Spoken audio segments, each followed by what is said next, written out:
capítulo 4 del libro de los Hebreos.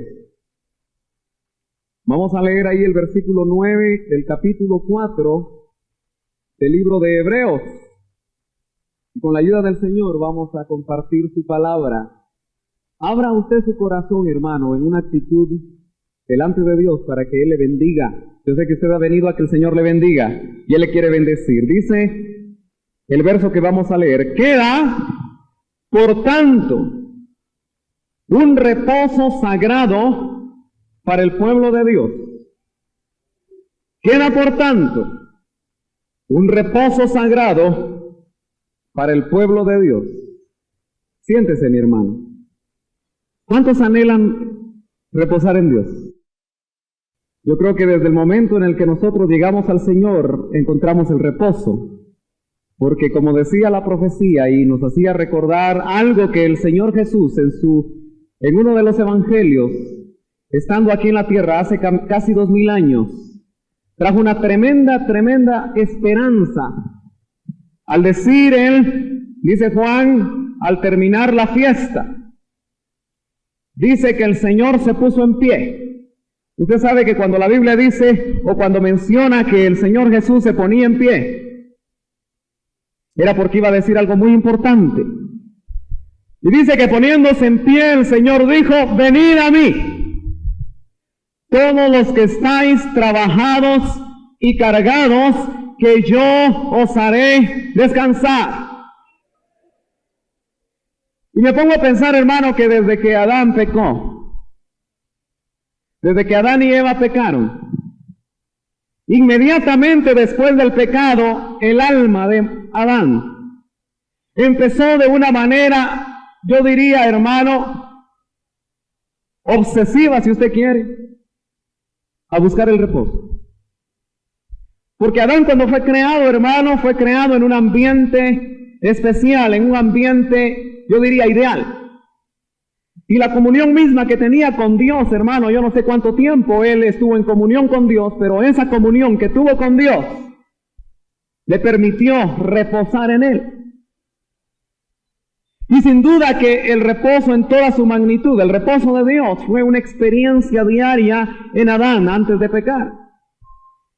Mas sin embargo, cuando Eva fue engañada y Adán, haciendo caso de la voz de su mujer, usted que conoce los detalles, entró el pecado, y por el pecado entró la muerte y todas las demás consecuencias que trajo el pecado al mundo, o al hombre especialmente. Diríamos que el hombre anda buscando el reposo, anda buscando descansar. Y quizás si por un momento usted recuerda, hermano, su vida sin Dios, si usted por un momento, hermano, puede regresar a aquel tiempo en el cual usted estaba sin Dios, como dice la palabra, y sin esperanza, sin duda, hermano, coincidirá conmigo en el hecho de que usted y yo andábamos, hermano, buscando el reposo de Dios. Tal vez no lo buscábamos con ese nombre, pero de alguna manera nuestra alma andaba tras un reposo, andaba tras una paz, andaba, hermano, tras un estado en el cual poder verdaderamente ser feliz. Porque yo le quiero decir, hermano, que aquel que no ha encontrado el reposo no puede ser feliz. Y Dios anhela que usted y yo, hermano, y creo que ya hemos encontrado el reposo, porque el reposo tiene un nombre. ¡Aleluya! Y el reposo, o el nombre que, hermano, nos habla del reposo, es el nombre de Cristo. Por eso él mismo, hermano, se puso de pie diciendo: vengan a mí. No dijo: vengan a la religión. No dijo: vengan al culto, necesariamente. No dijo: hagan actividades, busquen privilegios. No dijo eso, aunque eso es válido según la palabra de Dios. Tampoco dijo: vayan a buscar el reposo a cierto lugar o a ciertas áreas, sino que dijo: vengan a mí.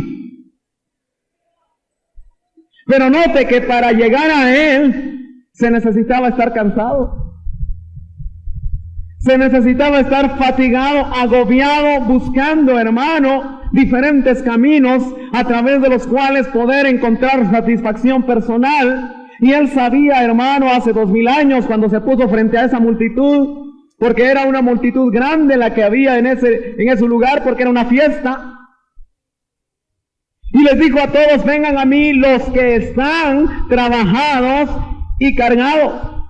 Porque sabe usted que el diablo, a la manera como el faraón cargó a aquel pueblo israelita, y cuando Moisés quiso, hermano, hacer realidad la libertad que Dios había querido que tuviera su pueblo, usted sabe que Faraón lo cargó más. Y dice la palabra que Faraón les dijo a todos sus alguaciles, a todos sus jefes: quítenles la paja con la que hacen adobes. Y el pueblo israelita, hermano, empezó a ser todavía más trabajado y a tener una carga mayor. Y Faraón en la Biblia nos tipifica al diablo. Y cuando usted y yo estábamos, hermanos, fuera de Dios, el diablo era como nuestro amo. Y nosotros éramos esclavos por el pecado del diablo. Y nos tenía trabajados. Y nos tenía cargados. ¿O habrá alguno aquí que estaba muy descansado cuando estuvo en el mundo? Por eso le digo que el Señor, tratando de evidenciar la necesidad de aquellos que estaban trabajados, de una vez especificó: vengan a mí los trabajados, vengan a mí los cargados. Y en el momento que usted y yo, hermano, por revelación del Espíritu llegamos al Señor, porque si no es por revelación del Espíritu, usted todavía está en religión. Si no es porque se lo han revelado, hermano, usted y yo todavía estamos en nuestros delitos y pecados. Pero como bien sabemos que el Espíritu Santo dice que da testimonio a nuestro espíritu, hermano, de que somos hijos de Dios, por el cual dice que clamamos: Abba Padre, papaíto, por testimonio del Espíritu Santo. Entonces, por ese testimonio nosotros podemos decir en esta noche que somos hijos de Dios, que hemos nacido de nuevo. Quiere decir entonces que ya llegamos a Cristo. ¿Y entonces por qué estamos trabajados y perdidos? ¿O será que solo yo tengo necesidad de reposo? Porque yo le quiero contar, hermano, que yo tengo necesidad de reposo. Y si le voy a hablar del reposo de Dios, me voy a hablar a mí mismo primero. Porque es cierto que ya nos encontramos con Cristo. Es cierto que ya, hermano, nos encontramos con aquel que nos habla de reposo, y al entrar en nosotros, Él es el reposo. Pero parece ser que de alguna manera, usted y yo, en la vida diaria, como que nos cuesta reposar. Y como lo que queremos es que la palabra de Dios nos hable, yo quisiera que usted me acompañara a ver la figura de ese pueblo israelita, del cual dijo el apóstol Pablo, que era sombra de nosotros. Y yo quisiera que usted, hermano, me acompañara por un momento y fuéramos a Éxodo capítulo 17, y vamos a leer ahí un versículo, el número 7, capítulo 17 del libro de Éxodo, y versículo número 7. Y vamos a darnos cuenta que el propósito de Dios cuando saca al pueblo de Israel de su trabajo, de su carga, de su esclavitud, no era darle otra carga, no era darle otra esclavitud, sino que el propósito de Dios era llevar a su pueblo al reposo. Pero lamentablemente el plan de Dios, hermano, se vio interrumpido, porque los planes de Dios solo se pueden interrumpir, por un pueblo al cual la palabra de Dios nos dice que es duro de servir, o fue duro de servir. Y este pueblo, hermano, en este capítulo 17 y versículo 7, nos habla que por haber provocado a Jehová, Dios juró en su ira, dice Hebreos, no entrarán en mi reposo. El propósito de Dios era llevarlos al reposo. Pero este pueblo provocó a Dios. Y como es sombra para nosotros, hermano, es importante que usted y yo veamos en esta noche que Dios te quiere llevar al reposo. Porque ¿cuántos aquí son del Israel de Dios? Pero no nacieron en Israel, ¿o habrá alguno que nació en Israel? Entonces, ¿por qué son del Israel de Dios? ¿Por qué son del Israel de Dios, hermano? ¿Por qué? No me digan que son del Israel de Dios y no saben por qué. Porque dice que aquellos que tenemos la fe de Abraham somos hijos de Abraham. Y por eso somos el verdadero Israel de Dios. Aun cuando nacimos aquí en Guatemala o en cualquier pueblecito de esta, nuestra bella patria, ¿verdad? Gloria a Dios. Pero leamos el versículo y dice, y puso a aquel lugar el nombre de Masá y Meriba, por la contienda de los hijos de Israel, y porque tentaron al Señor diciendo, oiga, ¿está el Señor entre nosotros o no? Si usted lee el contexto de este pasaje, se va a dar cuenta, hermano, que después de haber visto el portento tremendo de haberse abierto el Mar Rojo, el pueblo israelita empieza a caminar hacia la tierra prometida donde iban a reposar. Mas sin embargo, estando en un desierto, y usted sabe que en los desiertos no hay agua, por eso es desierto. Dice que el pueblo tuvo sed. Y a mí se me pone que como hermano comían maná, ¿verdad? Me pongo a pensar que era como comer galletas, ¿verdad? En pleno desierto. Y sintieron sed. Y como sintieron sed, hermano, como era común en el pueblo israelita, en lugar de orar a Dios, al Dios que les había abierto el Mar Rojo, al Dios que había mandado 10 plagas y que había doblegado al más poderoso gobernante del tiempo, lo que hicieron fue murmurar. Y dice Moisés ahí que por poco lo apedrean. Y le dijeron a Moisés, ¿por qué nos sacaste de la tierra de Egipto para venir a este lugar donde no se pueden sembrar higos, donde no se pueden sembrar vides, donde no se puede hacer nada? Estaban murmurando, hermano. Y ellos mismos sabían que aquel que con brazo poderoso, que aquel que con columna de fuego y con nube los estaba llevando hacia el reposo, hacia la tierra que les había prometido. Hermano, llegan a decir, ¿estará Dios con nosotros o no? ¿Y no le suena a usted parecida esa frase? ¿No será que usted alguna vez gloria a Dios porque aquí hay hermanos sinceros? ¿No será que alguna vez usted y yo nos hemos hecho la pregunta, bueno, ¿está Dios conmigo o no? Ahora, el hecho que usted se haya hecho esa pregunta, mi hermano, no avala que esté bien. Porque sencillamente, hermano, este pueblo israelita con esa pregunta provocó la ira de Dios. ¿Cómo podía decir ese pueblo, hermano, que sobrenaturalmente había salido de Egipto? Que Dios no podía estar con ellos. ¿Cómo se podían imaginar eso? Pero yo no sé de qué material somos. Porque nosotros también ya nos hicieron pasar el Mar Rojo, ¿verdad? Y no por casualidad es rojo, porque tipifica la sangre de Cristo. Y hermanos, un milagro portentoso más grande todavía que haber abierto un mar. Que usted, hermano, haya llegado a los pies de Cristo. Es un milagro mayor. ¿Cuántos aquí podrían decir que en el mundo eran terribles?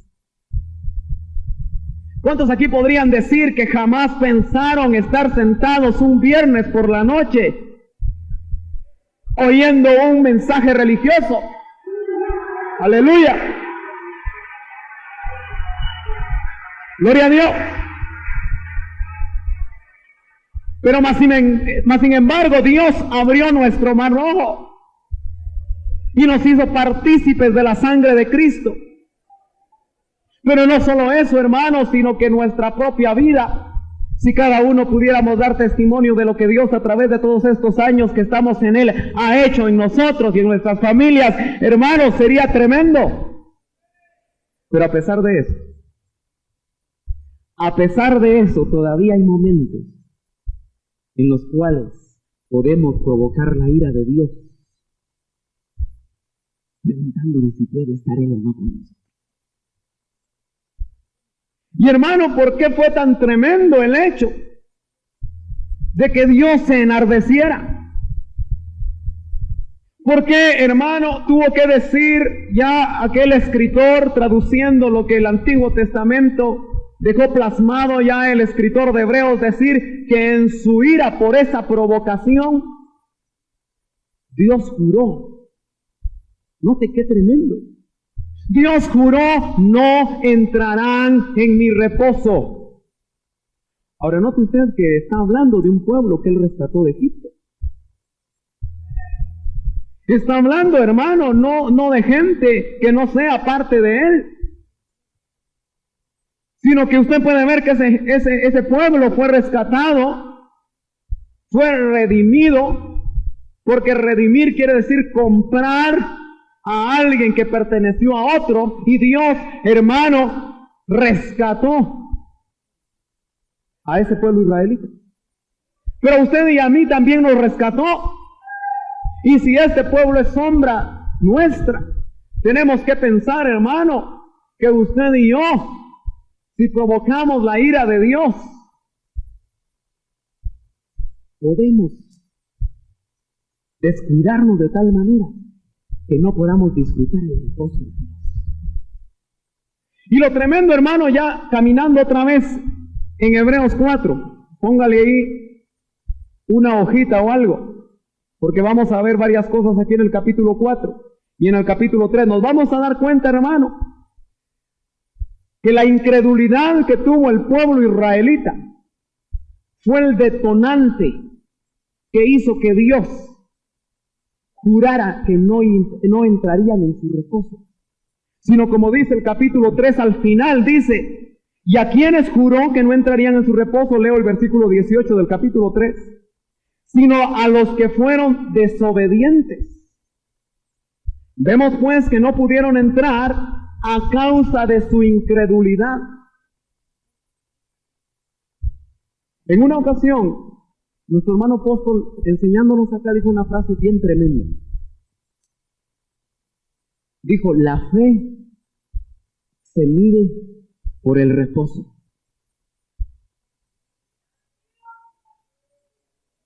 Y si eso es cierto, ¿cuántos aquí tenemos fe? Parece que no todos, ¿verdad? Porque lo primero que se tiene que preguntar, hermano, es ¿cuántos aquí tenemos reposo? Y si tenemos reposo, hermano, es porque hemos atacado nuestra incredulidad a través de la fe. Porque por la fe se ataca la incredulidad. Por eso es que no es suficiente creer en Dios. Eso no es suficiente. Si usted sabe que toda la gente con la que usted puede platicar, si usted le dice, ¿cree en Dios? Sí, yo creo en Dios. No es suficiente.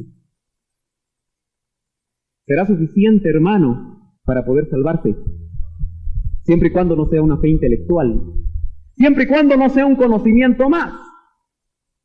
Pero creerle a Dios te va a permitir reposar. Creerle a Dios te va a permitir llegar a Canaán. Y ya creerle a Dios, hermano, ya no es tan fácil, ¿verdad? Porque, hermano, si la fe se mide por el reposo que tengamos, entonces preguntémonos por qué el cristiano no tiene reposo. Empiece usted a meditar, hermano. ¿Usted está reposado en esta noche? Medite un poquito. Estamos dados a decir gloria a Dios en cualquier momento, pero medite. ¿Está reposado aquí o hay algo que le preocupe? Pueden haber madres aquí que están pensando en sus hijos que no son convertidos. Pueden haber esposas aquí que están pensando en sus esposos no convertidos. Pueden haber hijos aquí que están pensando en sus padres no convertidos. Pero pueden haber aquí personas que están preocupadas porque no tienen trabajo. También hay personas, que están preocupadas, hermano, por una u otra razón. Pero vinieron a buscar reposo. Pero hermanos, si hay preocupación es sencillamente porque no estamos creyéndole a Dios. Porque hermano, ese pueblo israelita, permítame tomarlo otra vez. Si hubiera creído en Dios, no hubiera provocado. ¿Sabe cuántas veces provocaron a Dios los israelitas? 10 veces. Números 14:22, si usted lo quiere apuntar y lo quiere leer después, dice, 10 veces me provocó este pueblo y me puso a prueba. ¿Y sabe usted que el número 10 es un número de prueba total? Porque 10 días esperaron aquellos apóstoles primeros, aquellos 120 esperaron 10 días antes de ser investidos por el poder del Espíritu Santo. Pero los demás, hermanos, no llegaron al día número 10. Porque el número 10 es prueba total. Pero es interesante también que 10 camellos fue los que llevó aquel criado llamado Eliezer y que puso como señal para que Rebeca, la que iba a ser esposa de Isaac, les diera de beber a 10 camellos, hermano. Yo no sé cuántos galones de agua se traga un camello, pero como lo llamativo es que tienen 2 protuberancias ahí en su espalda, con la cual parece que son tremendos depósitos para pasar no sé cuántos días sin beber en un desierto. Yo me imagino que eran muchos galones. Y le tuvo que dar esta pobre Rebeca, vaso frágil, ¿verdad? Porque las hermanas son vasos frágiles, de beber a 10 camellos. Pero era 10 porque era una prueba, porque este criado le había puesto al Señor una señal que aquella que le diera de beber a los 10 camellos era la que Dios había designado. Como que nos toca quedar de beber a 10 camellos, ¿verdad? Si queremos ser esposa de Cristo, nuestro Isaac. Pero eso los 10 camellos lo vamos a ver en otra ocasión. Pero encontramos, hermano, que 10 es un número de prueba total. Fíjese que también fueron 10 los hermanos que vendieron a José a los madianitas. Y usted sabe que ese fue un probatorio para José. Y así usted podría encontrar en la Biblia muchas cosas del número 10 que nos habla a nosotros de una prueba total. Y los israelitas probaron y provocaron a Dios 10 veces. O sea que no fue solamente en Meriba, sino que 10 veces estos israelitas provocaron al Señor con incredulidad. ¿Qué número lleva usted? Y no le estoy hablando literalmente de que sean 10 veces la que usted pueda, hermano, tener incredulidad delante de Dios. Pero es interesante, hermano, saber que de alguna manera nuestro corazón es incrédulo. Quizá porque estuvimos, hermano, en un ambiente, en el mundo en el cual solo aquello que era probado se creía. Solo aquello que se podía ver. Solo aquello que se podía tocar era lo que a nosotros nos satisfacía y podíamos creer aquello. Por eso hay dichos incluso en el amor, cuando dice, obras son amores y no buenas razones. Porque aún el mundo, hermano, para probar ese sentimiento, como no se puede pedir 10 libras de amor, ¿verdad? Entonces la gente en el mundo dice, bueno, a través de las obras yo voy a ver el amor. Pero como ahora hemos sido trasladados, hermano, a un reino de luz, donde lo tremendo de todo es que hay que creer mucho que no se ve. Lo primero es que nos reunimos un montón de gente en este lugar y que decimos que aquí está Cristo. Pero salvo aquellas excepciones benditas de Dios, ninguno lo hemos visto. Usted lo ve, pero se pasea, ¿verdad? Usted lo ve a través de los ojos de la fe. Aleluya. Tal vez alguien que vino por primera vez,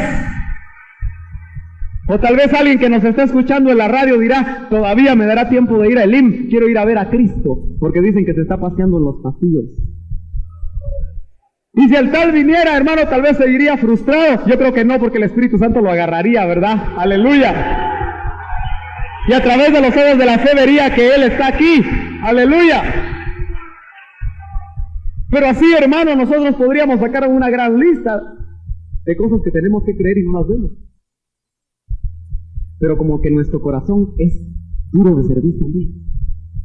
Como que nuestro corazón, hermano, también le cuesta creerle a Dios. Pero como dice el capítulo 1, por tanto temamos, no sea que permaneciendo aún la promesa de entrar en su reposo, alguno de vosotros parezca no haberlo alcanzado. Y lea lo que dice el 3, dice, porque los que hemos creído, ahí estamos nosotros, entramos en ese reposo.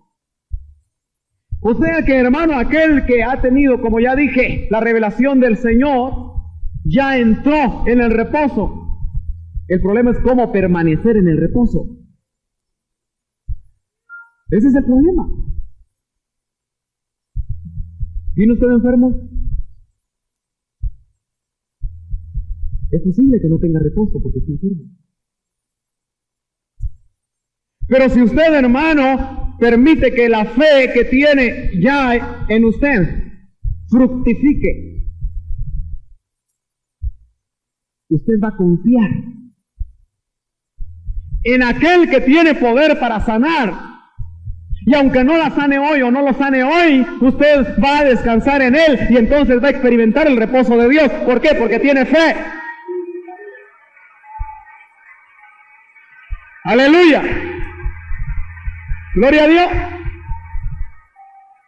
Ojalá que todos los que puedan estar enfermos hoy se vayan reposados en Dios. Ojalá que todos aquellos que llevan 5 años tal vez orándole a Dios para que los sane y todavía porque por alguna razón en su soberana voluntad Él no ha querido sanar, puedan reposar en Dios hoy. Porque tú puedes estar enfermo pero con reposo. Tú puedes estar sin trabajo, hermano, pero confiando en aquel que va a proveer. Confiando en aquel que puede mandar cuervos. Pero veamos lo que dice el versículo 4 más adelante. Dice el versículo 9, el que leímos, queda por tanto un reposo sagrado para el pueblo de Dios. Pero lea el 7, dice, Dios otra vez fija un día. Mire, esto es bien importante. Dios fija un día. ¿Sabe cuál es ese día? Hoy. Y esto lo oyeron, hermanos cristianos, hace 2000 años. Y lo oyeron cristianos hace 1000 años. Y cada vez que lo leyeron, era hoy. Y el día de hoy, usted y yo podemos alcanzar reposo en Dios. Porque dice, diciendo por medio de David, después de mucho tiempo, como se ha dicho antes, si oís hoy su voz, no endurezcáis vuestros corazones. Y sigue explicando ahí el pasaje, pero lo que me interesa, hermano, es ese hoy. El reposo de Dios lleva un hoy de 2000 años casi. Y usted no ha alcanzado el reposo de Dios, hermano. Hoy es su día.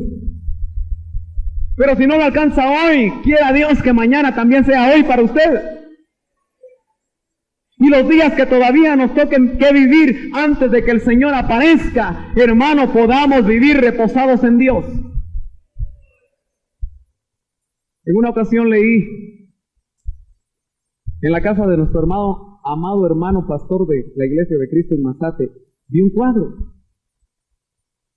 Y me llamó la atención que el cuadro era una canasta. Tal vez mi hermano Meme, que también estuvo ahí en esa ocasión, se recuerda. Pero era una canasta donde había como 5 gatitos. Pero uno de ellos se había encaramado al agarrador de la canasta y estaba colgado y ya se caía. Pero la distancia entre el agarrador de la canasta y el fondo de la canasta, que de todas maneras estaba alfombrado con los hermanitos, no era muy grande. Y abajo decía: solo el que reposa en Dios puede soltarse. Y yo me puse a pensar, qué bonita figura. Porque muchos de nosotros, hermanos, sabemos que Dios es amor, sabemos que Dios es sanador, sabemos que Dios es proveedor. Y hermanos, nos sabemos de memoria todos los nombres de Dios que nos hablan de características especiales de un Padre tan amante como Él. Mas sin embargo, cuando deberíamos de soltarnos y reposar en sus manos, porque le cuento que para nosotros no hay una canasta de gatos, sino que las manos de Dios. ¡Aleluya! Y nosotros, hermanos, estamos en nuestras diferentes experiencias diarias, muchas veces haciéndonos una tormenta en un vaso de agua, con todo el esfuerzo del que podemos hacer acopio, hermano, agarrados, y Dios nos está diciendo: suéltate, confía en mí, suéltate, suéltate. Y nosotros, hermanos, no nos soltamos y seguimos aferrados. Y mientras estemos aferrados, hermanos, no vamos a experimentar el reposo de Dios. Porque el que se aferra a través de su esfuerzo personal, hermano, no le está creyendo a Dios. Yo no sé cuál sea, hermano, aquello que te tiene aferrado. Tal vez tú estás confiando mucho en ti, como ese gatito. Y vas a experimentar el reposo de Dios en el momento que te sueltes. Por eso, hermano, ¿sabe usted que aquellos que nos critican, porque somos, según ellos, idealistas? ¿Sabe por qué nos critican? Porque dice que nosotros tenemos una fe ciega.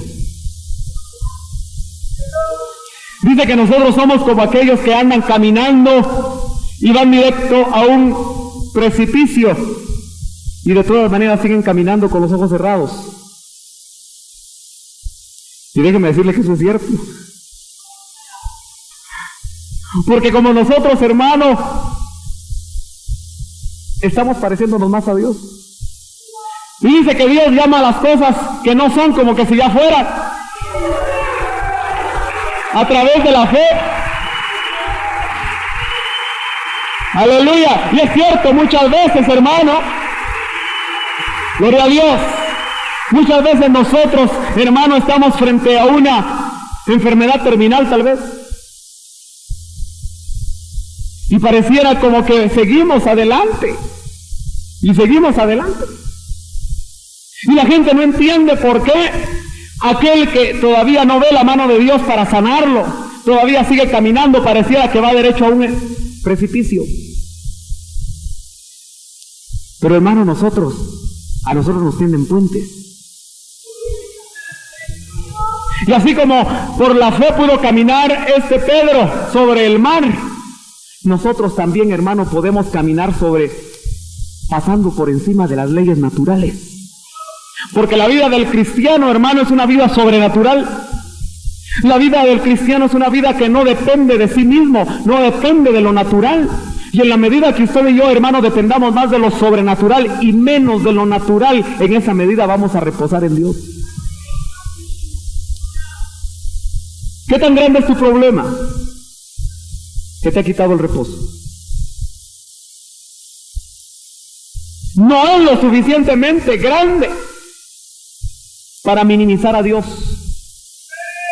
Porque cuando tu problema lo haces demasiado grande y te quita el reposo, agrandas tu problema y empequeñeces a Dios.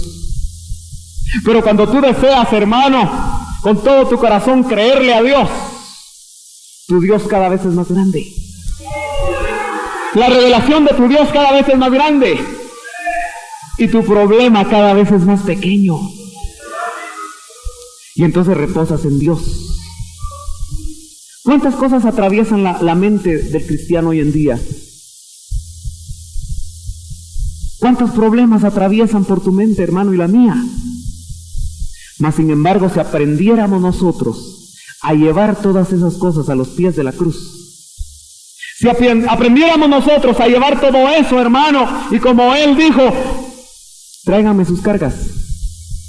Porque aquellos que invitó, hermano, a que dejaran sus cargas fue porque Él las iba a cargar. Él iba a cargar esas cargas, hermano, por pesadas que fueran. Y nosotros entonces tenemos que experimentar la realidad diaria de ese reposo que por haber creído en Dios, o haber creído en Dios, encontramos y podemos hacer vida diaria cada vez que le estemos creyendo a Él. Pero el versículo 10 dice, pues el que ha entrado a su reposo, Él mismo ha reposado de sus obras. Tú sabes que el cristiano hace sus obras, pero también sirve de instrumento para hacer las obras del Espíritu Santo. Y cuando el Espíritu Santo hace la obra de Dios en nosotros, no es cargoso. Ese es el yugo fácil del cual habló Cristo. Pero cuando nosotros, hermanos, queremos hacer nuestras obras, entonces no hemos encontrado el reposo de Dios. Y nuestras obras son todas aquellas que nosotros decidamos hacer sin que esté de acuerdo el Espíritu Santo. Y para poder, hermanos, saber cuáles son las obras que el Espíritu Santo anhela que nosotros hagamos, tenemos que tener comunión con Él. Tenemos que estar, hermano, en íntima comunión con Él, sabiendo y preguntándole qué es lo que Él quiere que nosotros hagamos, para que entonces reposemos de nuestras obras y entonces hagamos las obras de Dios a través del Espíritu. ¿Te acuerdas tú del siervo por amor? Tú sabes que el siervo por amor es alguien que después de haber sido redimido, no se quiere ir de su amo, ¿verdad? Y como no se quiere ir de su amo, había una ley en la cual él quería quedarse, entonces le horadaban la oreja. Como señal de que era un siervo por amor. Pero ese siervo por amor, hermano, ya no era o no estaba al mismo nivel de cuando era solamente un esclavo, donde tenía que hacer todo lo que su señor le dijera sin chistar palabra, sino que un siervo por amor, cada cosa que decía su amo, la hacía con todo su corazón. ¿Sabe que muchos de nosotros no reposamos en Dios cuando estamos sirviendo en su obra? ¿Te ha pasado eso? Ay, hoy me toca el privilegio de decir. Hoy me toca turno. Es que voy a ir a la iglesia porque tengo que hablar con no sé quién. Y parece ser que la obra de Dios la empezamos a hacer, hermano, como esclavos, como siervos. Cuando el Señor lo que quiere son no solo siervos de amor, sino que quiere amigos. Quiere amigos para hacer su obra. Y sabes que el siervo de amor está dispuesto a leerle el pensamiento a su amo. Y como ya ha aprendido a conocerle todos sus gustos, sabe qué es lo que quiere su amo. Y nosotros, hermanos, tenemos un amo maravilloso llamado Jesucristo. ¡Aleluya! ¡Gloria a Dios! Y Él constantemente a través del Espíritu Santo quiere tener comunión para poder decirnos qué quiere que hagamos. Para que no resulte la obra de Dios cargosa, sino que más que eso sea un deleite en el reposo de Dios, haciendo aquello que quiere nuestro amo que hagamos. Vas a tener que analizar en estos últimos minutos que nos quedan si estás reposando en Dios. Porque como dice el versículo 9, por tanto queda un reposo sagrado para el pueblo de Dios. Y el tiempo en el cual ese reposo de Dios se va a hacer efectivo es hoy. Y mañana es hoy. Y pasado es hoy. Y el versículo 11 dice, por tanto, esforcémonos. ¿Sabe por qué muchos de nosotros no tenemos reposo? Porque no nos esforzamos. Pero el esfuerzo no es, hermano, hacer las cosas por nosotros mismos. Vivir la vida por nosotros mismos. Sino que el esfuerzo, ¿sabe cuál es? Anular nuestro yo. Anularnos nosotros en nuestros deseos, en nuestras ideas, en nuestros planes. Y sobre todo eso, ponerlos de Dios. Y sobre todo eso, hermano, poner lo que Dios quiere que nosotros hagamos, porque entonces sí nos vamos a esforzar para entrar en el reposo. Fíjese que anteriormente dice que los que creyeron entraron en el reposo. Pero el versículo 11 nos invita a esforzarnos. Entonces, ¿en qué quedamos? Entramos en el reposo cuando creímos. ¿Y por qué nos mandan ahora a esforzarnos? Porque, hermano, es como el nuevo nacimiento, ¿verdad? Ya nacimos de nuevo. Pero todo lo que significa el nuevo nacimiento todavía está por darse. Porque dice Juan, todavía no se ha manifestado lo que hemos de ser.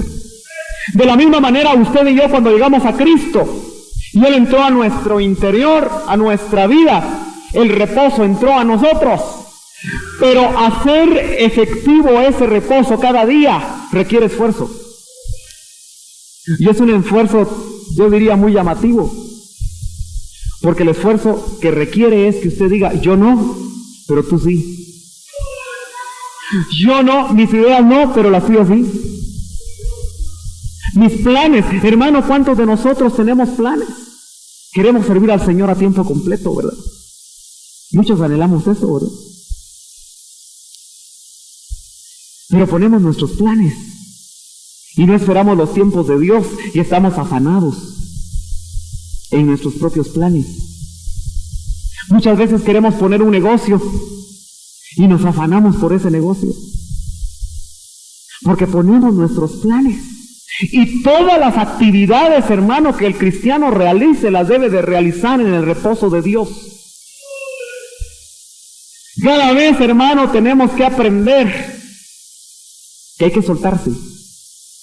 Y como que Dios, hermano, es especialista en llevarte a los puntos en los cuales te tengas que soltar. A Israel lo llevó a eso. Porque lo puso frente al Mar Rojo y atrás el ejército de Faraón. ¿Qué podía hacer el pueblo israelita si no era un ejército conformado? ¿Qué podía hacer el pueblo israelita por sí mismo? Si no podía, hermano, trazar un puente en tan poco tiempo para poder atravesar el Mar Rojo. Le dijeron, Señor, el mismo Moisés se tuvo que prostrar, ¿verdad? Se soltó. Y solo tuvo que depender de la mano de Dios. Yo no sé a qué límite te está llevando el Señor, hermano. Pero tengo la sospecha que si te está trabajando como a mí, nos está llevando al límite. No sé qué experiencia está dejando que tú experimentes, hermano, pero eso te está permitiendo que tú llegues a un momento donde digas, Señor, yo ya no puedo. Si tú no lo haces, esto no se va a componer. Y entonces en ese momento te soltaste, ¿verdad? Y te diste cuenta que habían manos amorosas ahí para recogerte. Y te diste cuenta, hermano, que no solamente eran manos amorosas, sino que manos de poder. Manos que hacen lo imposible posible. ¡Aleluya! ¡Oh, gloria a Dios! ¡Aleluya!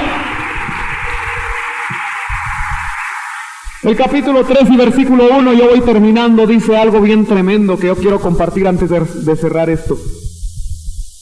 Por tanto, hermanos santos, aleluya, participantes del llamamiento celestial, considerad a Jesús, el apóstol y sumo sacerdote de nuestra fe. Hermano, usted y yo, como dicen otras versiones, tenemos una vocación celestial.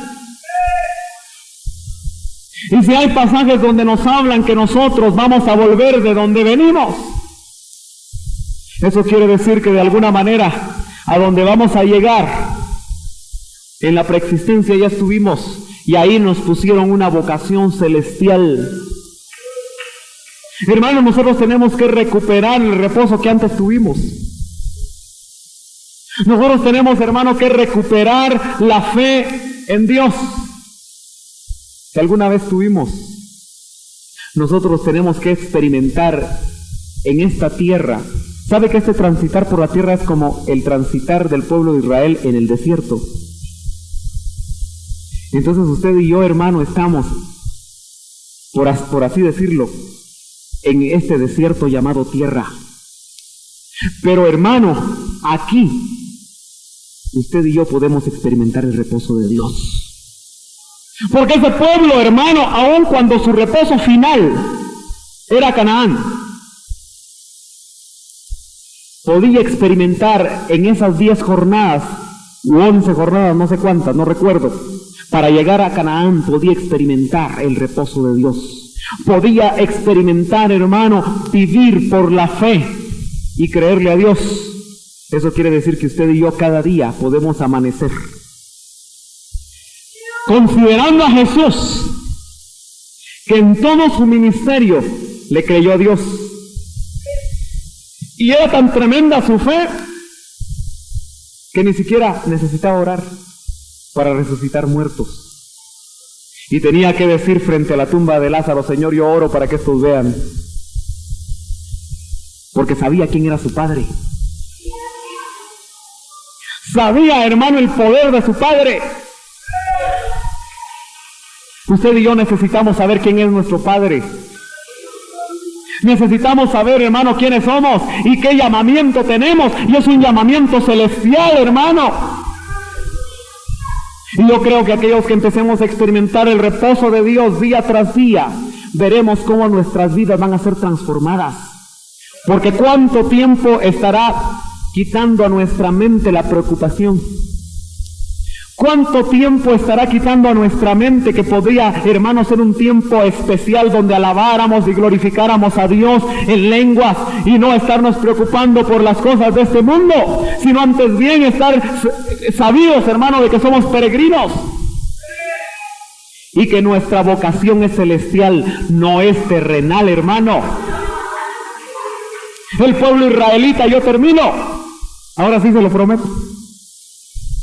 El pueblo israelita provocó a Dios por las cosas terrenales, por agua, por pan, por carne, hasta sepulcros como los de Egipto querían cada quien su pirámide chiquita.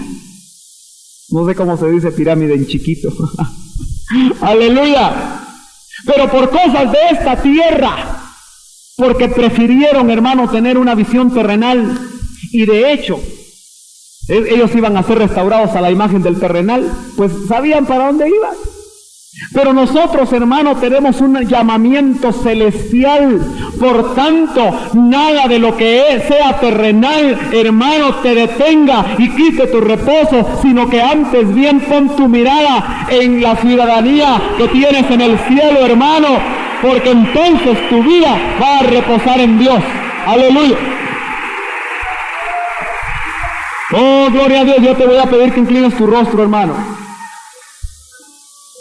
porque quisiera ministrar esta palabra con los 5 minutos que nos quedan también por la radio. Y quisiera invitar, hermano, a que no se mueva, no es tarde todavía. Quisiera invitar a aquel que todavía no ha encontrado el reposo de Dios. En primer lugar, aquel que no se ha encontrado con Cristo, que es el reposo.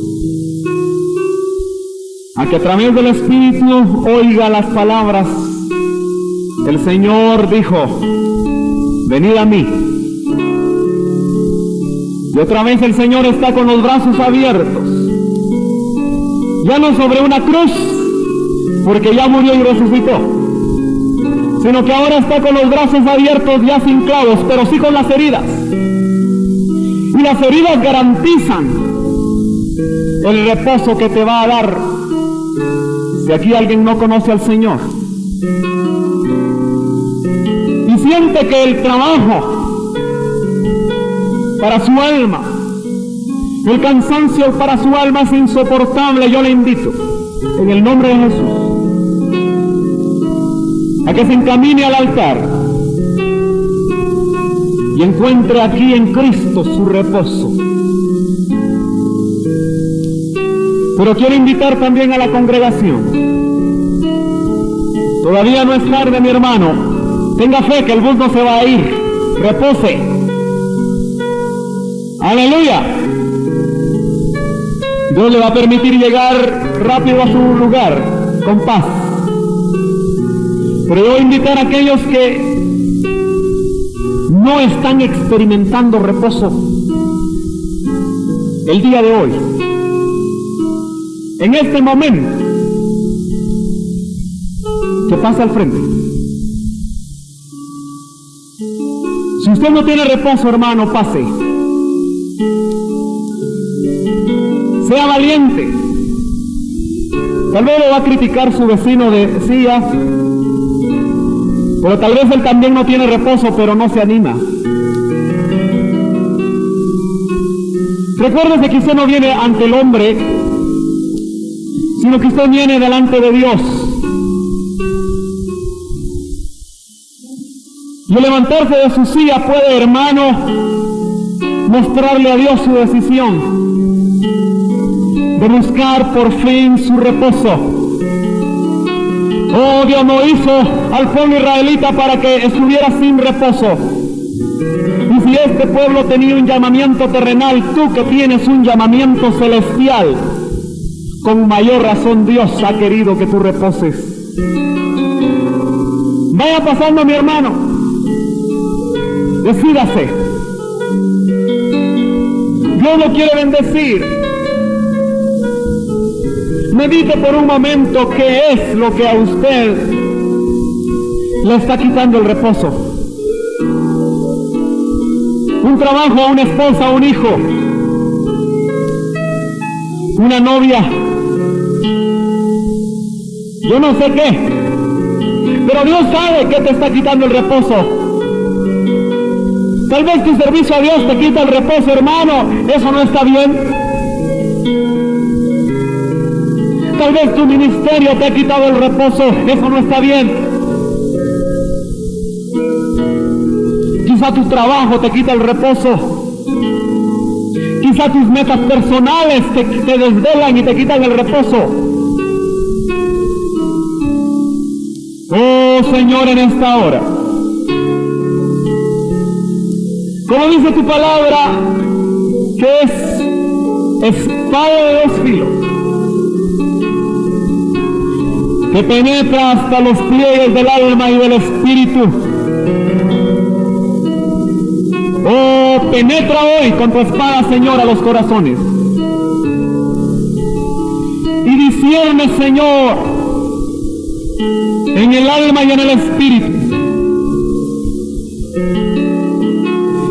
Y por tu Espíritu Santo revela, Señor, en esta hora a todos mis hermanos que están en este lugar,